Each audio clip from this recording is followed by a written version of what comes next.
365 promesas. 365 razones para creer que Dios nunca falla. Las hojas caen, bailan sin control. Mi suspiro rompe el silencio, buscando un rayo de sol. Descubriendo al Dios que cumple lo que dice. Con Wendy Necio Sub.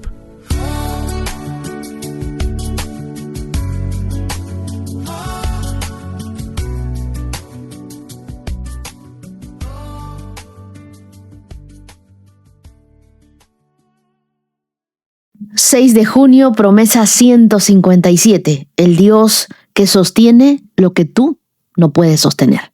El Salmo 124, en el verso 8, en la Nueva Traducción Viviente dice: nuestra ayuda viene del Señor, quien hizo el cielo y la tierra. La Biblia, el mensaje, dice: el nombre poderoso de Dios es nuestra ayuda. El mismo Dios que hizo el cielo y la tierra. Tu ayuda no depende de tus recursos, de tus fuerzas, ni siquiera de tus contactos. Tu ayuda viene del Dios que creó todo lo que existe. Este Salmo 124 es de esos salmos que los peregrinos cantaban mientras subían a Jerusalén para adorar. Era música de camino, era fe en movimiento. Si nosotros hubiéramos tenido en ese tiempo Spotify o YouTube, de repente estaríamos escuchando esta canción de fondo. Fue escrito por David, es un canto de gratitud después de una gran liberación. David recuerda que hubo momentos donde el enemigo parecía más fuerte, donde las aguas amenazaban con arrastrarlos y donde las trampas parecían imposibles de evitar. Sin embargo, al final del Salmo no atribuye la victoria al ejército, tampoco atribuye la victoria a la estrategia, ni mucho menos a la inteligencia humana. Todo termina con esta gran declaración: nuestra ayuda viene del Señor. ¿Te has puesto a pensar en eso? Es como si David dijera: si seguimos aquí, no es por nuestra fuerza, fue porque Dios intervino en nuestra historia. Esta peregrinación a Jerusalén no era opcional para el pueblo hebreo. 3 veces al año, hombres, familias completas, dejaban sus hogares, sus trabajos, su seguridad y caminaban. En ese camino cantaban estos salmos, pero no como por entretenimiento, sino como anclas de memoria, como una forma de decirse a sí mismos: oye, no llegamos hasta aquí solos, fue Dios quien nos sostuvo. Ahora, el significado de ayuda viene de la palabra hebrea eser. Esta palabra hebrea no es una palabra pequeña, ni siquiera una palabra secundaria. Es la misma palabra que usa la Biblia cuando Dios se presenta como el ayudador de Israel. Es la misma palabra que aparece en Génesis, en el capítulo 2, cuando Dios creó a la mujer como ayuda idónea para el hombre. Eser no describe a alguien que te acompaña desde lejos, no. Describe a alguien que entra en la batalla contigo. Un rescatista que se lanza al agua cuando tú te estás ahogando. Un defensor que pelea cuando tú ya no tienes fuerzas. Y es que Dios no te mira para luchar desde lejos contigo, no. Él entra contigo aquello que tú estás enfrentando el día de hoy. Hay quienes piensan: estoy solo en esta batalla. Esto es lo que me ha tocado vivir, la vida me ha golpeado fuerte y siento en este momento mucha tristeza, mucha congoja, me siento mal, no me siento en toda mi capacidad, me siento débil. Pero quiero que sepas, tú no estás luchando solo. Tú no estás sola en esta batalla. Dios está contigo enfrentando todo lo que viene. Tu ayuda no viene de tus recursos, no viene de tus contactos, no viene de tu trabajo, no viene de tu capacidad. Viene de Dios.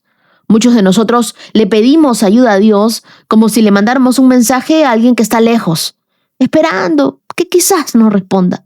De repente nos deja en visto. Pero este eser nos dice algo distinto. Él ya está aquí. Él está contigo. Él ya vio lo que tú estás cargando. Y Dios ha decidido intervenir en tu vida. La presencia de Dios no elimina la tormenta de forma inmediata, pero sí elimina la posibilidad de enfrentarla solo. La Biblia NTV dice: nuestra ayuda viene del Señor.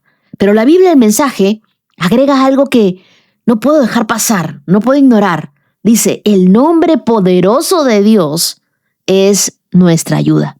En la mentalidad hebrea, el nombre no era solo una etiqueta. El nombre representaba carácter, representaba la autoridad, también la naturaleza completa de una persona. Decir en el nombre de Dios era decir todo lo que Dios es. David no estaba diciendo solamente que Dios ayuda. Él estaba diciendo que todo lo que Dios es está disponible para ayudarte.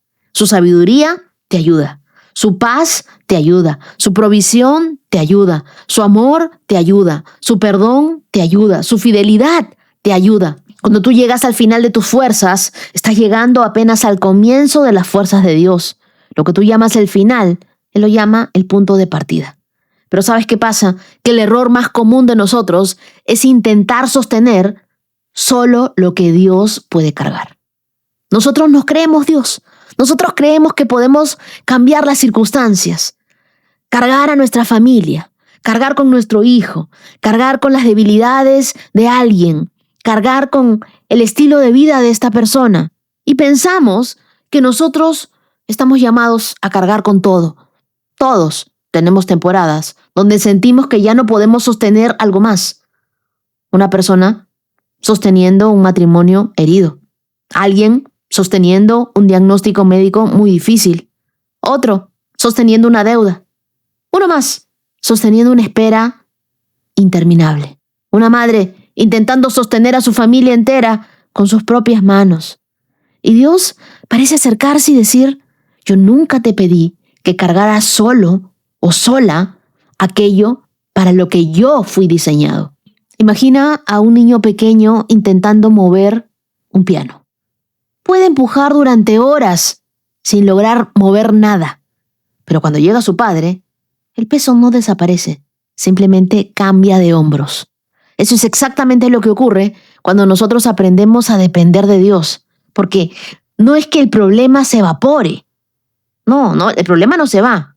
Es que el peso ya no está sobre ti. Nosotros no estamos llamados a resolver todo.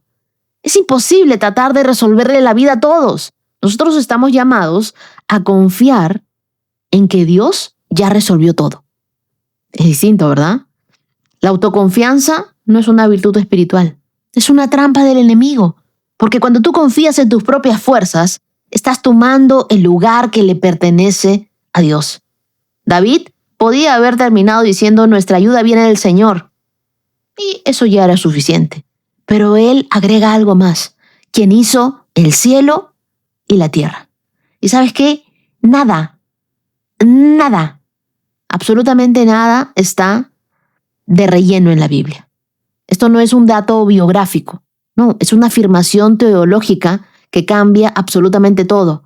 Porque si Dios, que creó las galaxias, que ni siquiera nosotros conocemos, si Él sostiene millones de estrellas sin esfuerzo, si Dios diseñó cada célula de tu cuerpo con una precisión que la ciencia todavía intenta descifrar, Él creó el océano y le dijo: hasta aquí llegarás y no más. Entonces, tu problema no es demasiado grande para Dios. El mismo Dios que mantiene el universo en movimiento es el mismo Dios que sujeta a los planetas en su órbita, y es ese mismo Dios quien pone atención en los detalles de tu vida. No porque seamos grandes, sino porque Él es un padre que se inclina hacia sus hijos. Piensa en esto: el Dios que creó el universo conoce tu nombre, sabe tu dirección y no ha perdido de vista tu historia. De repente hay personas que te ignoran, hay personas que no te incluyen en su círculo, pero Dios está interesado en cada detalle de tu vida. La pregunta que Dios te hace hoy no es: ¿es tu problema demasiado grande? La pregunta que Él te hace es: ¿tú crees que yo soy más grande que tu problema? Aquí hay algo que se nos escapa cuando nosotros leemos este versículo individualmente. David no dijo: mi ayuda viene del Señor. Dijo: nuestra ayuda. Este era un canto que el pueblo cantaba junto, caminando juntos. Nuestra ayuda, no mi ayuda. ¿Te diste cuenta de esto? Hay una dimensión de la ayuda de Dios que se experimenta en comunidad. Cuando un hermano ora por ti, cuando alguien camina contigo en tu proceso, cuando te sientes acompañado junto con otros íntimos, cuando la iglesia rodea a alguien que está caído, cuando lo ayuda en su proceso. Eso también es el nombre poderoso de Dios obrando. Dios no diseñó la fe para practicarse en solitario. Nos designó para necesitarnos, para sostenernos, para reflejar juntos lo que ninguno podría reflejar solo. Así que la ayuda de Dios muchas veces llega con manos humanas, con una voz humana, con una presencia humana. No la rechaces. Hay una imagen que me llega a la mente cuando leo este versículo, la de alguien que lleva una mochila tan pesada que ya ni puede caminar erguido. No ve el camino, no ve el horizonte, solo ve el suelo delante de sus pies porque el peso le dobla la espalda. Eso somos muchos de nosotros en ciertos momentos. Estamos cargando lo que no fue diseñado para que llevemos solos. Estamos cargando duelos, estamos cargando diagnósticos, estamos cargando deudas, estamos cargando soledad, silencios que duelen, esperas que agotan. Y Dios se acerca y te dice algo que no se parece en nada a lo que el mundo te diría. Te dice, dámela. No te dice, esfuérzate más. No te dice, ya casi llegas. Sigue intentando solo. Te dice, dame esa mochila. Eso es mío, no es tuyo. ¿Por qué lo cargas tú? La diferencia entre quien camina agotado y quien camina sostenido no es que el segundo no tiene problemas. Es que el segundo aprendió a soltar lo que solo Dios puede cargar. Así que ya no sigas cargando con una mochila que no te corresponde. Aprende a entregársela a Dios. Te hablo a ti, mujer, que llevas años sosteniendo la enfermedad crónica de un hijo o de repente su adicción. Te hablo a ti que constantemente batallas con la economía del hogar, con la expectativa de la gente. Sé que tú has sido fiel. Sé que le has pedido a Dios que te sane, que te ayude en el trabajo, que te dé más fuerzas, pero sigues agotada. Y piensas, ¿por qué Dios no me ayuda? Pero si sigues vivo, si sigues viva, es porque no has estado caminando en tus fuerzas. Es porque Dios ha estado tratando de ayudarte a cargar esa mochila, pero no se la hemos aprendido a entregar. ¿Qué estás intentando sostener con tus propias fuerzas que en realidad fue diseñado para que Dios sea el que lo cargue? ¿Te has dado cuenta que tú no puedes recibir lo que Dios tiene para darte si tus manos siguen llenas de aquello que tú cargas? Ora conmigo y dile, Padre amado, hoy reconozco que muchas veces intento resolver todo en mis fuerzas. Quita esa autosuficiencia de mí. Ayúdame a soltar. Perdónanos por cargar con pesos que nunca nos pediste llevar solos. Hoy entregamos delante de ti nuestras preocupaciones, nuestras luchas, nuestros temores, nuestras preguntas. Gracias porque tú eres nuestra ayuda, tú eres nuestro refugio, tú eres nuestro sostén. Cuando nos falten las fuerzas, Dios, recuérdanos que tú, el Dios que creó los cielos y la tierra, sigues obrando a nuestro favor. Hoy soltamos todo aquello que no podemos cargar. Hoy elegimos confiar en tu nombre poderoso. En el nombre de Jesús. Amén. Y las lecturas que nos acompañan en este día las encontramos en Primera de Reyes, capítulo 1, versos del 1 al 53. Hechos, capítulo 4, versos del 1 al 37. El Salmo 124, versos del 1 al 8. Y Proverbios, capítulo 16, verso 24. Ahora te pido que tomes tu Biblia, tu lapicero, tu cuaderno, le pidas al Espíritu Santo que te hable. Ponte tus lentes de la fe, abróchate bien los cinturones, porque esta carrera por estos 157K comienza en 3, 2, 1, adelante. Hoy comenzamos una nueva lectura de un libro, el libro de Primera de Reyes. El autor es desconocido. Algunos dicen que posiblemente fue Jeremías o un grupo de profetas. El destinatario es el pueblo de Israel y el marco histórico es que lo que había sido el gran reino de Israel se convirtió en una nación dividida, no solamente en sus fronteras, sino también espiritualmente. ¿Cuál es el propósito de este libro? Por medio de la historia de los reyes de Israel y de Judá, mostrar la diferencia entre la vida de las personas que viven para Dios y las personas que se niegan a hacerlo. Las personas claves de este libro son David, Salomón, Roboam, Jeroboam, Elías, Acab y Jezabel. Los principales acontecimientos en Primera de Reyes son la muerte de David, el reinado de Salomón, la división del reino y el ministerio de Elías. Cuando Salomón ascendió al trono, David lo exhortó a que obedeciera las leyes de Dios y siguiera todos sus caminos. Y esto es lo que él hizo. Ahora, nos dicen una característica especial, que los libros de Primera de Reyes y Segunda de Reyes originalmente eran un solo libro. Y en cuanto al versículo clave, nos hablan de Primera de Reyes, capítulo 9, versos del 4 al 5, que dice: en cuanto a mí, si me sigues con integridad y rectitud, como lo hizo tu padre David, y obedeces todos mis mandatos, decretos y ordenanzas, entonces estableceré tu dinastía en el trono de Israel para siempre. Pues a tu padre David le prometí: siempre habrá uno de tus descendientes en el trono de Israel. Con eso en mente, leamos Primera de Reyes, capítulo 1. El rey David ya era muy anciano y por más frazadas que le ponían, no podía entrar en calor. Así que sus consejeros le dijeron: busquemos una joven virgen que lo atienda y lo cuide. Mi señor dormirá entre sus brazos y le quitará el frío. Entonces buscaron una muchacha hermosa por toda la tierra de Israel y encontraron a Abisag de Sunem y se la llevaron al rey. La joven era muy hermosa, cuidaba al rey y lo atendía, pero el rey no tuvo relaciones sexuales con ella. Por ese tiempo, Adonías, hijo de David, cuya madre era Agit, comenzó a jactarse diciendo: voy a proclamarme rey. Así que consiguió carros de guerra con sus conductores y reclutó 50 hombres para que corrieran delante de él. Ahora bien, su padre, el rey David, jamás lo había disciplinado. Ni siquiera le preguntaba: ¿por qué haces esto o aquello?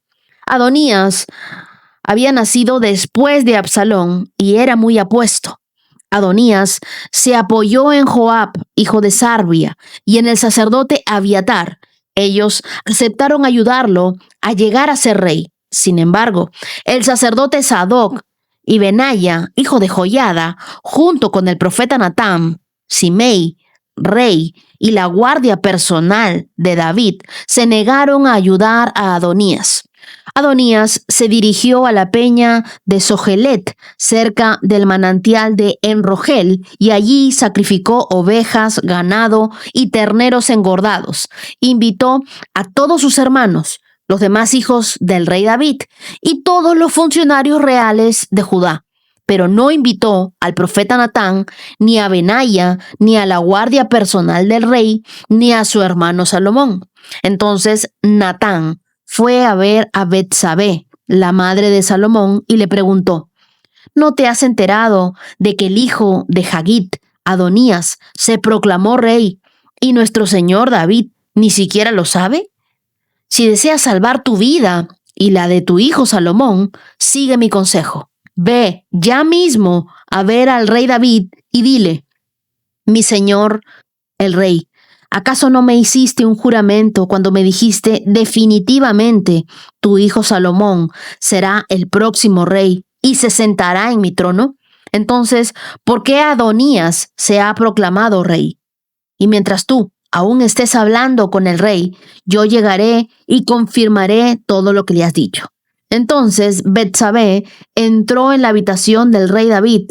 Era ya muy viejo y Abisag lo cuidaba y se inclinó ante él. ¿En qué te puedo ayudar?, le preguntó el rey. Ella le contestó: mi señor, usted me hizo un juramento delante del Señor su Dios cuando me dijo: te aseguro que tu hijo Salomón será el próximo rey y se sentará en mi trono. Sin embargo, Adonías se proclamó rey y mi señor el rey ni siquiera se ha enterado. Ha sacrificado gran cantidad de ganado, terneros engordados y ovejas, y ha invitado a todos los hijos del rey a la celebración.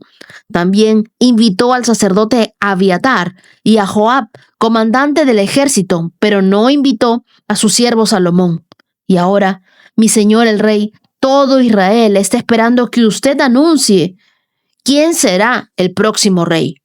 Si no toma alguna medida, mi hijo Salomón y yo seremos tratados como criminales en cuanto mi señor el rey haya muerto. Mientras ella aún hablaba con el rey, llegó el profeta Natán. Los funcionarios del rey le informaron: el profeta Natán está aquí y quiere verlo. Entonces Natán entró y se inclinó ante el rey con el rostro en tierra y le preguntó al rey: mi señor el rey, ¿ya has decidido que sea Adonías el próximo rey que se siente en tu trono? Hoy él sacrificó gran cantidad de ganado, terneros engordados y ovejas, e invitó a todos los hijos del rey a la celebración. También invitó a los comandantes del ejército y al sacerdote Abiatar. Ahora están festejando y bebiendo con él y gritan que viva el rey Adonías. Pero a mí no me invitó, ni al sacerdote Sadoc, ni a Benaya, ni a tu siervo Salomón. ¿Acaso mi señor el rey ha hecho esto sin informar a ninguno de sus funcionarios acerca de quién sería el próximo rey? Entonces el rey David respondió: llamen a Betsabé. Así que Betsabé volvió a entrar y se quedó de pie delante del rey, y el rey repitió su juramento: tan cierto como que el Señor vive y me ha rescatado de todo peligro, tu hijo Salomón será el próximo rey y se sentará en mi trono este mismo día, tal como lo juré delante del Señor Dios de Israel. Entonces Betsabé se inclinó ante el rey con el rostro en tierra y exclamó: que viva por siempre mi señor, el rey David. Entonces el rey David ordenó: llamen al sacerdote Sadoc y al profeta Natán y a Benaya, hijo de Joiada. Cuando ellos llegaron a la presencia del rey, él les dijo: lleven a Salomón a mis funcionarios hasta el manantial de Gigón. Salomón irá montado en mi mula. Una vez allí, el sacerdote Sadoc y el profeta Natán lo ungirán rey de Israel. Hagan sonar el cuerno de carnero y griten: que viva el rey Salomón. Luego escóltenlo de regreso y él se sentará en mi trono. Él me sucederá en el trono porque yo lo he nombrado para que sea gobernante de Israel y de Judá. Amén, respondieron Benaya, hijo de Joiada. Que el Señor, Dios de mi señor el rey, ordene que así sea. Que el Señor esté con Salomón, así como ha estado contigo, mi señor el rey, y que engrandezca el reino de Salomón aún más que el suyo. Entonces el sacerdote Sadoc y el profeta Natán, junto con Benaya, hijo de Joiada, y la guardia personal del rey, llevaron a Salomón hasta el manantial de Gigón, y Salomón iba montado en la mula que pertenecía al rey David. Allí el sacerdote Sadoc tomó de la carpa sagrada el frasco de aceite de oliva y ungió a Salomón con el aceite. Luego hicieron sonar el cuerno del carnero y toda la gente gritó: que viva el rey Salomón. Toda la multitud siguió a Salomón hasta Jerusalén, tocando flautas y gritando con alegría. La celebración estaba tan alegre y estruendosa que el sonido hacía temblar la tierra. Adonías y sus invitados escucharon la celebración y los gritos casi al terminar el banquete. Cuando Joab oyó el sonido del cuerno del carnero, preguntó: ¿qué está pasando? ¿Por qué hay tanto alboroto en la ciudad? No había terminado de hablar cuando llegó Jonatán, hijo del sacerdote Abiatar. Entra, le dijo Adonías, porque eres un hombre bueno, seguramente traes buenas noticias. Para nada, le respondió Jonatán. Nuestro señor, el rey David, acaba de proclamar rey a Salomón. El rey lo envió al manantial de Gibón con el sacerdote Sadoc y el profeta Natán y Benaya, hijo de Joiada, e iban protegidos por la guardia personal del rey. Montaron a Salomón en la mula del rey y Sadoc y Natán lo ungieron rey en el manantial de Gidón. Acababan de regresar y toda la ciudad está celebrando y festejando. Por eso hay tanto ruido. Es más, ahora mismo Salomón está sentado en el trono real como rey. Y todos los funcionarios reales han ido a felicitar al rey David y a decirle que su Dios aumente la fama de Salomón aún más que la suya, y que engrandezca el reinado de Salomón aún más que el suyo. Entonces el rey inclinó la cabeza en adoración mientras estaba en su cama y dijo: Alabado sea el Señor, Dios de Israel, quien el día de hoy ha escogido a un sucesor que se siente en mi trono mientras yo aún vivo para presenciarlo. Entonces los invitados de Adonías, presos de pánico, saltaron de la mesa del banquete y se dispersaron velozmente. Adonías tuvo miedo de Salomón, por lo que corrió a la carpa sagrada y se agarró de los cuernos del altar. Pronto llegó a Salomón la noticia de que Adonías, por temor, se había agarrado de los cuernos del altar y rogaba: que el rey Salomón jure hoy que no me matará. Salomón respondió: si él demuestra ser leal, no se le tocará un pelo de la cabeza, pero si causa problemas, morirá. Entonces el rey Salomón mandó a llamar a Adonías y lo bajaron del altar. Adonías llegó y se inclinó respetuosamente ante el rey Salomón, quien lo despidió diciéndole: vete a tu casa. Hasta aquí concluye nuestra lectura del primer libro de Reyes, capítulo 1. Y quiero recordarte que cuando la promesa parece tardarse, debemos confiar en el Dios que asigna reyes. La historia comienza con David en su vejez, frágil, en cama, incapaz de calentar su propio cuerpo. En ese momento de vulnerabilidad, su hijo Adonías intenta apoderarse del trono. Sin embargo, Dios tenía otro plan. Salomón, el hijo de la promesa, sería quien reinaría. Y a través de la intervención de Natán, el profeta, y Betsabé, su madre, David reafirma la voluntad de Dios y ordenan ungir a Salomón como rey. Así comienza el primer libro de Reyes, capítulo 1. Jerusalén es la ciudad donde todo ocurre. No solo era el centro político, sino era el corazón espiritual de Israel. En el Antiguo Oriente, los reyes ancianos solían abdicar a favor de sus herederos antes de su muerte para evitar conflictos de sucesión. Miren que estos conflictos ya venían desde épocas antiguas. Sin embargo, David no había designado públicamente a Salomón hasta que la situación se volvió urgente. La cultura de la época valoraba enormemente las ceremonias de coronación pública, el ungimiento con aceite y la proclamación para legitimar la autoridad del nuevo rey frente al pueblo. El manantial donde ungen a Salomón se llama Gidón, que era un lugar estratégico, una fuente de agua y también una fuente de vida para Jerusalén. Ungirlo allí era una declaración pública de que el liderazgo que Dios otorgaba traía vida y también traía bendición. La Biblia nos dice que David estaba débil, callado, pero Dios seguía teniendo un plan activo. El aparente silencio de Dios no significaba su ausencia, sino la preparación. Adonías se adelantó sin consultar a Dios ni consultar a su padre. Y cuando parece que Dios está inactivo, es cuando más está obrando detrás del escenario. Nunca debemos mandarnos a hacer algo sin que Dios nos lo haya dicho. Quiero recordarte que cuando las promesas de Dios parecen tardar, es el momento perfecto para seguir confiando. El trono podía parecer vacío, pero el Rey, el Dios Todopoderoso, siempre está en control. Las promesas de Dios no tienen una fecha de vencimiento, tienen una fecha de cumplimiento. Es como cuando uno va al teatro y el teatro tiene unas cortinas, tiene las cortinas bajadas. No es que no haya obra, sino que están preparando el escenario para algo grande.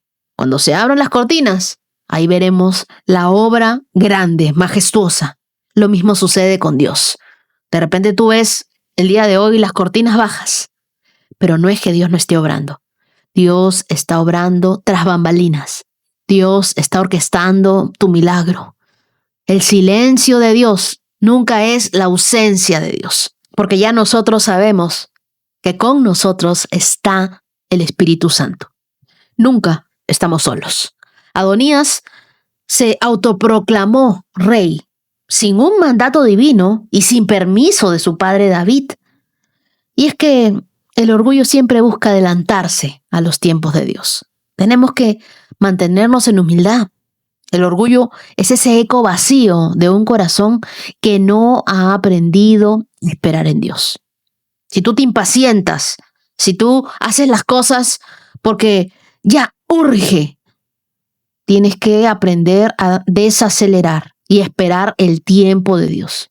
No trates de forzar las puertas que Dios no ha abierto. La gracia te asignará lo que la ambición nunca va a poder sostener. Natán y Betsabé, obedientes y atentos, se convirtieron en la voz de dirección cuando David parecía inactivo. Y es que debemos saber que hay momentos críticos donde Dios usa voces valientes para recordarnos su promesa. Cuando las promesas parecen dormidas, Dios levanta voces que las reavivan. Y hay muchos de ustedes que tienen promesas de Dios, que han hecho unas marcas en su Biblia, pero el día de hoy se han olvidado de esas promesas. O dicen, Dios se está tardando demasiado, todavía no cumple. Me ha mandado a mí para decirte, esa promesa no está muerta, esa promesa está dormida. Ha llegado el momento de reavivarla. No dejes de orar, no dejes de confiar, no dejes de buscar a Dios como tu primer recurso, como lo más importante de tu vida. Yo creo que Dios me ha enviado hoy para hacerle recordar a una persona la promesa que Él ya le ha dicho. Y quiero recordarte algo. Salomón fue ungido en Gihón, no en un palacio, tampoco en un lugar glamoroso, sino junto a un manantial. La fuente de vida fue el lugar del reconocimiento de Dios. Y es que la autenticidad de tu llamado no se mide por el escenario donde tú lo recibes, sino por la fuente de quien te llama. No busques plataformas, busca la fuente. Lo que Dios establece en privado será confirmado en público. Primera de Reyes, capítulo 1, nos recuerda que no debemos forzar los tiempos. La fidelidad es tu mejor carta de presentación. Mantente fiel y Dios te recompensará. Recuerda que Dios no necesita escenarios para coronar a quienes Él elige. Él te corona cuando quiere y donde quiere. Leamos Hechos capítulo 4. Mientras Pedro y Juan le hablaban a la gente, se vieron enfrentados por los sacerdotes, el capitán de la guardia del templo y algunos de los saduceos. Esos líderes estaban sumamente molestos porque Pedro y Juan enseñaban a la gente que hay resurrección de los muertos por medio de Jesús. Los arrestaron y como ya era de noche, los metieron en una cárcel hasta la mañana siguiente. Pero muchos de los que habían oído el mensaje lo creyeron. Así que el número de hombres creyentes ascendió a un total aproximado de 5,000. Al día siguiente, el concilio, integrado por todos los gobernantes, ancianos y maestros de la ley religiosa, se reunió en Jerusalén. El sumo sacerdote Anás estaba presente junto con Caifás, Juan, Alejandro y otros parientes del sumo sacerdote. Hicieron entrar a los 2 discípulos y les preguntaron, ¿con qué poder o en nombre de quién han hecho esto? Entonces Pedro, lleno del Espíritu Santo, les dijo, gobernantes y ancianos de nuestro pueblo, ustedes nos interrogan hoy por haber hecho una buena obra a un lisiado. ¿Quieren saber cómo fue sanado? Déjenme decirles claramente, tanto a ustedes como a todo el pueblo de Israel, que fue sanado por el poderoso nombre de Jesucristo de Nazaret, el hombre a quienes ustedes crucificaron, pero a quien Dios levantó de los muertos. Pues es Jesús a quien se refieren las Escrituras cuando dicen, la piedra que ustedes, los constructores, rechazaron, ahora se ha convertido en la piedra principal. En ningún otro hay salvación. Dios no ha dado ningún otro nombre bajo el cielo mediante el cual podamos ser salvos. Los miembros del concilio quedaron asombrados cuando vieron el valor de Pedro y de Juan. porque veían que eran hombres comunes, sin ninguna preparación especial en las Escrituras. También los identificaron como hombres que habían estado con Jesús. Sin embargo, dado que podían ver allí, de pie entre ellos, al hombre que había sido sanado, no hubo nada que el concilio pudiera decir. Así que les ordenaron a Pedro y a Juan que salieran de la sala del concilio y consultaron entre ellos. ¿Qué debemos hacer con estos hombres?, se preguntaban unos a otros. No podemos negar que han hecho una señal milagrosa y todos en Jerusalén ya lo saben. Así que para evitar que sigan divulgando su propaganda aún más, tenemos que advertirles que no vuelvan a hablar con nadie en el nombre de Jesús. Entonces llamaron nuevamente a los apóstoles y les ordenaron que nunca más hablaran ni enseñaran en el nombre de Jesús. Pero Pedro y Juan respondieron: ¿acaso piensan que Dios quiere que los obedezcamos a ustedes en lugar de a Él?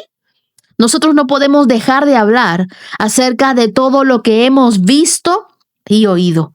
Entonces el concilio los amenazó aún más, pero finalmente los dejaron ir porque no sabían cómo castigarlos sin desatar un disturbio, pues todos alababan a Dios por esa señal milagrosa, la sanidad de un hombre que había estado lisiado por más de 40 años. Tan pronto como quedaron libres, Pedro y Juan volvieron a donde estaban los demás creyentes y le contaron lo que los sacerdotes principales y los ancianos les habían dicho. Cuando los creyentes oyeron las noticias, todos juntos alzaron sus voces en oración a Dios. Oh Señor soberano, Creador del cielo y de la tierra, del mar y de todo lo que hay en ellos. Hace mucho tiempo tú hablaste por el Espíritu Santo mediante nuestro antepasado David, tu siervo, y dijiste: ¿por qué estaban tan enojadas las naciones? ¿Por qué perdieron el tiempo en planes inútiles? Los reyes de la tierra se prepararon para la batalla y los gobernantes se reunieron en contra del Señor y en contra de su Mesías. De hecho, eso ha ocurrido aquí, en esta misma ciudad, pues Herodes Antipas, el gobernador, Poncio Pilatos, los gentiles y el pueblo de Israel están todos unidos en contra de Jesús, tu santo siervo, a quien tú ungiste. Sin embargo, todo lo que hicieron ya estaba determinado de antemano, de acuerdo con tu voluntad. Y ahora, oh Señor, escucha sus amenazas y danos a nosotros, tus siervos, mucho valor al predicar tu palabra. Extiende tu mano con poder sanador, que se hagan señales milagrosas y maravillas por medio del nombre de tu santo siervo Jesús. Después de esa oración, el lugar donde estaban reunidos tembló y todos fueron llenos del Espíritu Santo y predicaban con valentía la palabra de Dios. Quiero que marques el verso 28, 29 y 31. Todos los creyentes estaban unidos de corazón y en espíritu. Consideraban que sus posesiones no eran propias, así que compartían todo lo que tenían. Los apóstoles daban testimonio con poder de la resurrección del Señor Jesús, y la gran bendición de Dios estaba sobre todos ellos. No había necesitados entre ellos, porque los que tenían terrenos o casas las vendían y llevaban el dinero a los apóstoles para que ellos lo dieran a los que pasaban necesidad. Por ejemplo, había un tal José, a quien los apóstoles le pusieron por sobrenombre Bernabé, que significa hijo de ánimo. Él pertenecía a la tribu de Leví y era oriundo de la isla de Chipre. Vendió un campo que tenía y llevó el dinero a los apóstoles. Tras sanar al cojo y predicar con valentía, Pedro y Juan son arrestados y amenazados por el concilio. Pero en lugar de rendirse o de esconderse, oran con toda la comunidad para pedir aún más valentía. El Espíritu Santo llena las vidas de ellos y sacude el lugar donde estaban. Y la iglesia crece, no solo en número, sino en unidad y en generosidad. El Sanedrín era el consejo judío supremo que prohibía enseñar en el nombre de Jesús. Así que la oposición que Pedro y Juan enfrentaban no era simbólica. Estaban en riesgo real de ser encarcelados o ejecutados. Sin embargo, su respuesta no fue la de pedir una liberación o de pedir protección. Lo que ellos pidieron fue valor al predicar la palabra. Y te pedí que marcaras el verso 29 que dice: Ahora, oh Señor, escucha sus amenazas y danos a nosotros, tus siervos, mucho valor al predicar tu palabra. ¿Tú te has dado cuenta que cuando las amenazas vienen, a quien tenemos que ir es a Dios? Porque muchos de nosotros el día de hoy estamos siendo amenazados. Amenazas se han levantado en nuestra contra y no sabemos a quién recurrir, a quién le puedo pedir ayuda. Al único que puede ayudarte, Dios. Cuando tú tengas una amenaza, algo en tu contra, ora al Señor y dile: Señor, escucha sus amenazas y danos a nosotros, tus siervos, el valor para seguir predicando tu palabra. Pedro y Juan no pidieron que Dios eliminara las amenazas. No oraron para que sus enemigos cambiaran. Ellos oraron para que ellos mismos cambiaran, para ser llenos de una valentía mayor que su miedo. Y es que la verdadera oración no es pedir que las montañas se muevan, sino pedir la fuerza para seguir escalando. Dios, no voy a tener miedo. Esto no me va a amedrentar. ¿Cómo oras tú cuando enfrentas oposición? ¿Tú pides que el problema desaparezca o que Dios te haga más fuerte que el problema? La respuesta de Dios fue inmediata en el verso 31. La Biblia nos dice que el lugar tembló. Y justo lo dice, después de esta oración, el lugar donde ellos estaban reunidos tembló y todos fueron llenos del Espíritu Santo y predicaban con valentía la palabra de Dios. Y es que la oración correcta libera el poder sobrenatural de Dios. Mira lo que dice el verso 32. Todos los creyentes estaban unidos de corazón y en espíritu y consideraban que sus posesiones no eran propias, así que compartían todo lo que tenían. Y el verso 34 dice: no había necesitados entre ellos, porque los que tenían terrenos o casas las vendían y llevaban el dinero a los apóstoles para que ellos lo dieran a los que pasaban necesidad.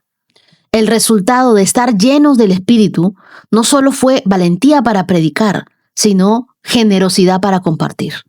La iglesia no operaba desde la escasez, desde la necesidad, sino desde la abundancia, desde el amor. El amor de Dios no te deja igual, siempre te empuja a dar más de lo que tú creías posible. La Biblia nos dice en los versos 36 y 37 que Bernabé vendió un campo y trajo el dinero a los apóstoles. No lo hizo por reconocimiento personal, lo hizo por amor a la comunidad.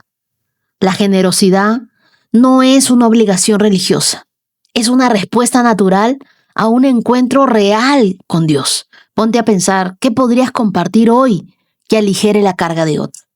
Lo que nosotros hemos recibido de gracia, tenemos que aprender a dar también de gracia. Da como quien ha recibido más de lo que se merece. Te pido que me acompañes en una oración. Padre amado, hoy venimos ante ti con fe y confianza, sabiendo de que tú eres el Dios que provee más allá de lo que nosotros pedimos o imaginamos. Te pedimos que no haya necesidad entre nosotros, que en cada casa haya pan en la mesa, medicinas para el cuerpo y paz en su alma. Que tengamos más que suficiente, no solo para cubrir nuestras necesidades, sino para bendecir a otros. Oro hoy por quienes trabajan, que reciban aumentos, bonos, mejores condiciones laborales. Abre puertas donde parecían cerradas y multiplica los esfuerzos. Recompensa la fidelidad de tus hijos, Dios. Y también oro hoy por quienes están buscando empleo.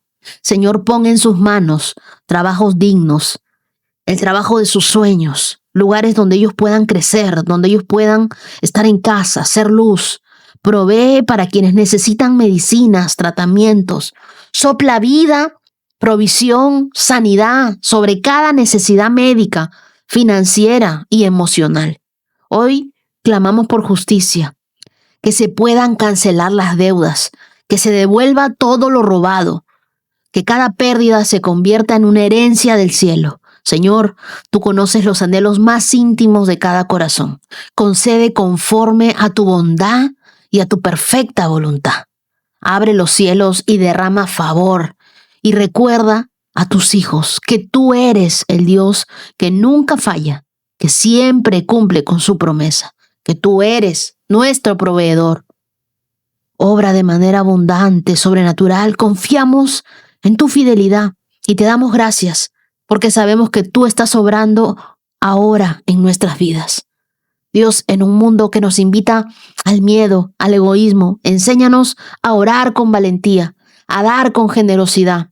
Llena nuestros corazones con un fuego que no pida caminos fáciles, sino que tenga coraje para avanzar en tu nombre. Que nuestra vida sea un testimonio de unidad y de amor radical, para que el mundo vea que somos tus discípulos. Oramos en el nombre de Jesús. Amén. Leamos el Salmo 124. ¿Qué habría ocurrido si el Señor no hubiera estado de nuestro lado? Que todo Israel repita, ¿qué habría ocurrido si el Señor no hubiera estado de nuestro lado cuando nos atacaron? Nos habrían tragado vivos en el ardor de su enojo. Las aguas nos habrían envuelto. Un torrente nos habría inundado. Así es, las impetuosas aguas de su furia nos habrían ahogado hasta la vida misma. Alaben al Señor, quien no permitió que nos despedazaran con sus dientes. Escapamos como un pájaro de la trampa del cazador. La trampa se rompió y somos libres. Nuestra ayuda viene del Señor, quien hizo el cielo y la tierra. ¡Wow! ¡Cuánta similitud tiene este salmo con lo que acabamos de leer en Hechos! Te pido que marques el verso 8 y también el verso 1. Este salmo comienza con una pregunta. ¿Qué hubiera sido de mí si Dios no hubiera estado a mi lado? Si el Señor no hubiera estado a nuestro lado, que todo Israel repita, dice, si el Señor no hubiera estado de nuestro lado, cuando los ataques vinieron contra nosotros, nos habrían tragado vivos. Este Salmo 124 es un himno de liberación y de agradecimiento. David reconoce que si no fuera por la intervención de Dios, Israel no habría sobrevivido a las amenazas de sus enemigos. Entonces, es un canto, una oración que declara total dependencia de Dios en medio del peligro. Hoy es un día para recordar. Tú me dirás, Wendy, ¿para recordar qué? Para recordar quién estuvo de nuestro lado. ¿Te has dado cuenta? O no sé si te ha pasado en algún momento que has pasado por muchas cosas. Gente te ha juzgado, han levantado su dedo acusador en tu contra. Y el único que ha estado contigo es Dios. David no habla en teoría, él está recordando sus victorias reales, sus liberaciones concretas. Saber quién estuvo contigo en los días oscuros cambia tu actitud en los días de luz. David debió haber recordado los momentos en los cuales Saúl tiraba la lanza para matarlo. ¿Qué hubiera sido de mí si Dios no hubiera estado de mi lado? Esa memoria espiritual es el combustible de una fe resiliente. Haz memoria. ¿En qué momentos Dios ha intervenido en tu vida?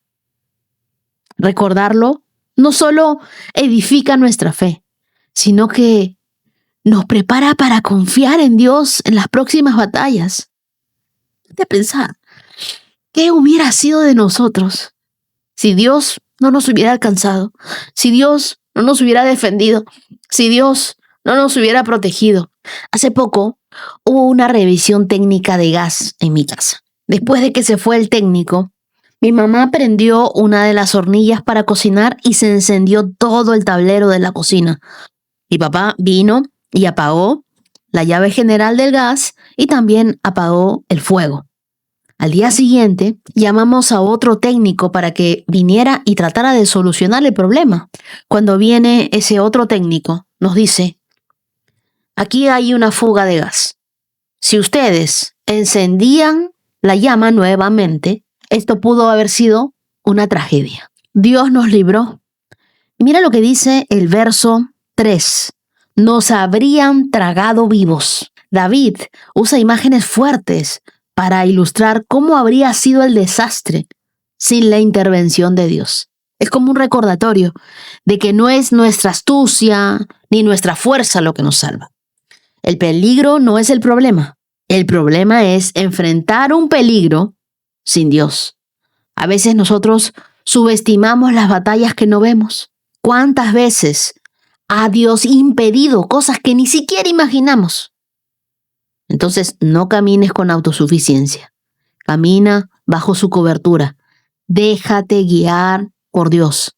El verso 8, David lo reconfirma y dice: nuestra ayuda viene del Señor, quien hizo el cielo y la tierra.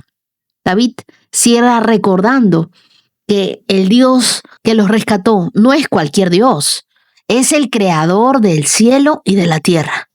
¿Quién mejor para confiar que aquel que tiene todo el poder?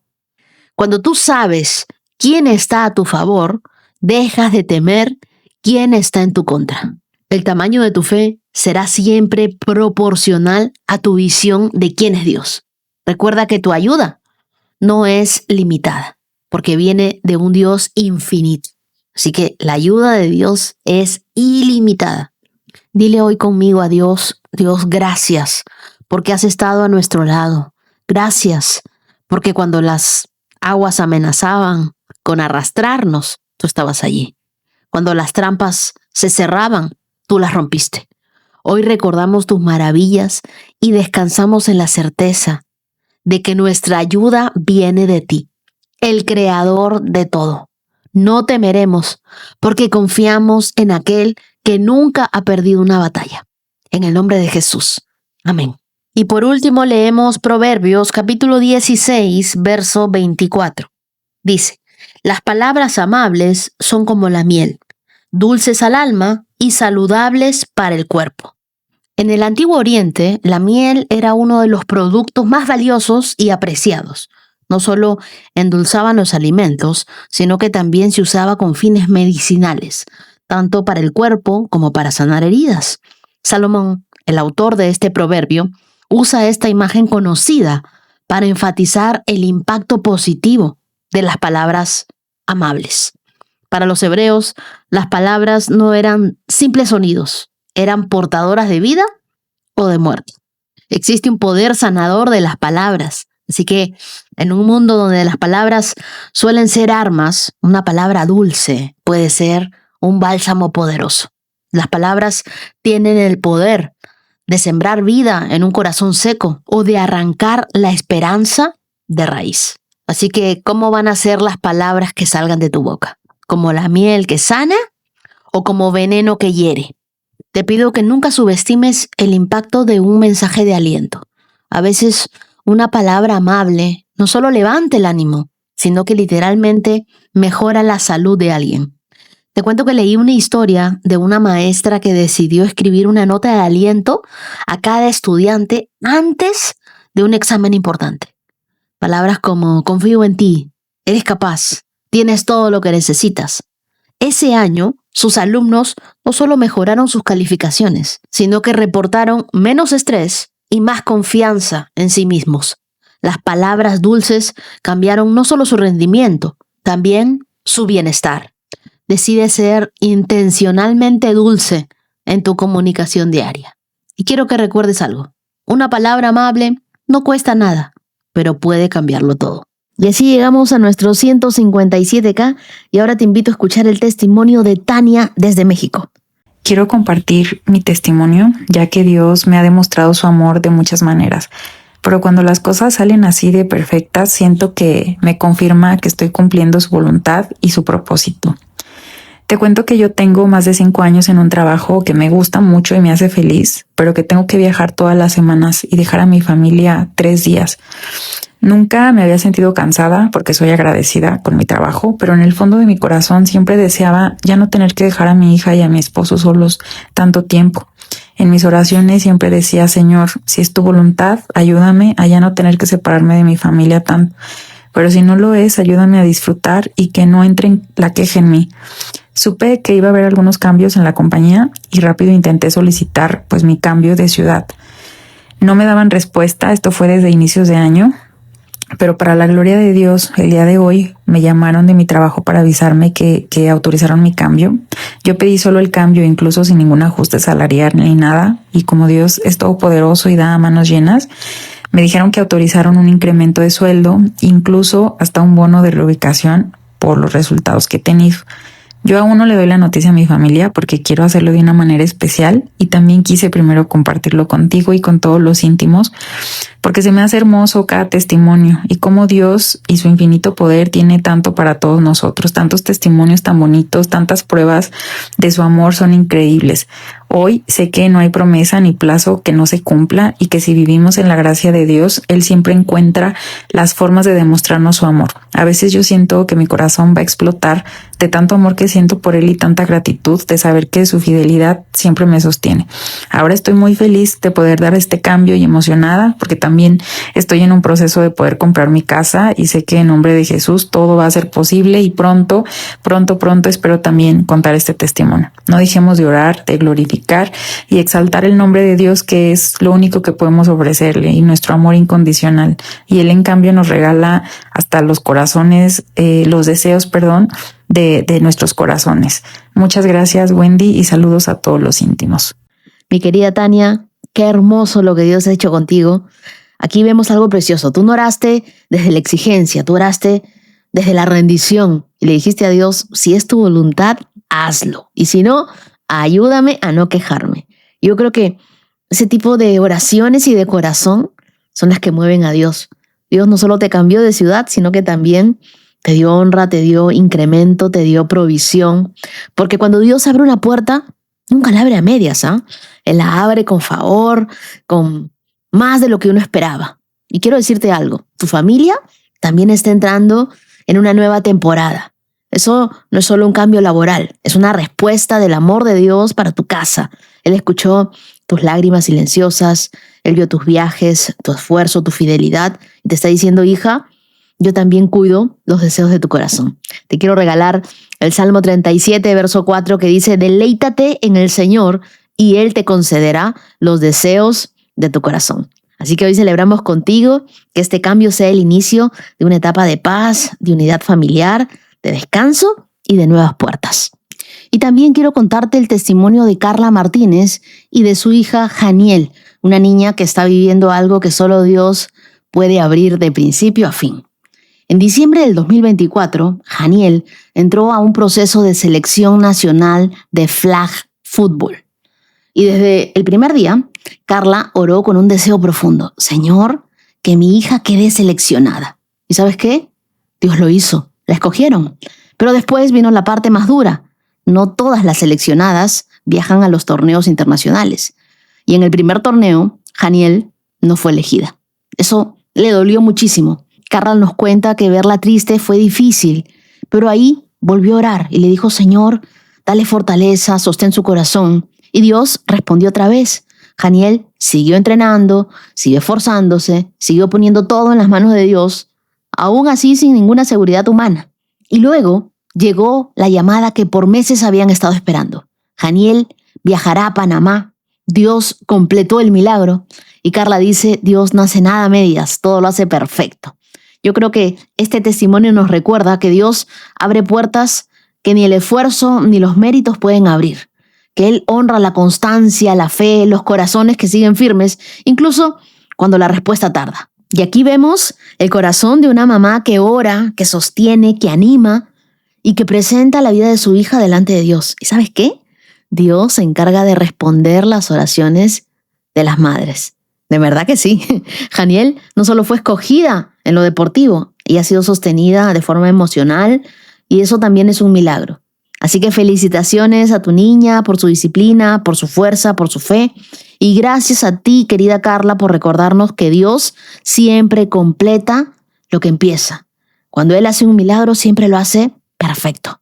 Te regalo el Salmo 2:8 que dice: pídeme y te daré por herencia las naciones y como posesión tuya los confines de la tierra. Y ahora quiero agradecer a los corazones generosos íntimos de esta hermosa comunidad. Que Dios te bendiga, Rocío del Pilar Gilbay Guzmán. Dios te bendiga, Einar Raúl Mostacedo Cáceres. Bendiciones para Elizabeth Isaza Rojas. Dios te bendiga, Eva Noriega Lamarque. Muchas gracias a Cecia Pinto, a Diana Barreto, a la compañía APMG Transportation, a Diana Paz, a Kelly Mejía. Gracias, Eric Daniel Zúñiga Casados. Y desde el canal de YouTube, muchas gracias a Nini Dayana Cifuentes. Y a ustedes, queridos, quiero regalarles la bendición de Josué, capítulo 1, versos del 5 en adelante. En la Biblia el mensaje que dice: mientras vivas, nadie podrá oponerse a ti, porque del mismo modo que estuve con Moisés, también estaré contigo. No te abandonaré ni te dejaré. Así que ten fuerza, ánimo. Guiarás a este pueblo para que herede la tierra que prometí dar a sus antepasados. Entrega todo lo que tienes con todo tu corazón y tu alma y asegúrate de llevar a cabo la revelación que Moisés te ordenó. No te desvíes del camino ni a la izquierda ni a la derecha, para asegurarte de que llegues a tu destino. Y no dejes ni por un minuto que este libro de la revelación se te olvide. Más bien, reflexiona y medita en él día y noche, asegurándote de poner en práctica todo lo que está escrito en él. Entonces llegarás a donde te propones y triunfarás. ¿No te lo he ordenado? Fuerza, ánimo, no tengas miedo ni te desanimes. Dios, tu Dios, está contigo en cada paso que das. Y ustedes, queridos, estarán en mis oraciones. Y quiero recordarles que este domingo 7 de junio a las 5 de la tarde tenemos nuestro vivo a través de mi canal de YouTube, donde voy a estar hablándote de las bendiciones reservadas que Dios tiene para nosotros en este mes. Así que te espero a las 5 de la tarde, hora Perú, a través de mi canal de YouTube. Nos vemos. Muchas gracias, querida comunidad, por acompañarme hasta aquí. Nos vemos el día de mañana con más de la palabra de Dios, más de su bendición y más mensajes por seguir reflexionando. Que tengan un día maravilloso y lleno de paz. Shalom, shalom. Has escuchado 365 Promesas. Síguenos en Facebook e Instagram, @Wendy Necio Sub. Hasta la próxima. Bailan sin control, mi suspiro rompe el silencio, buscando un rayo de sol. Promesa, promesa, promesa que salva. Oh, promesa, promesa, promesa que guía. Promesa, promesa plena en ti.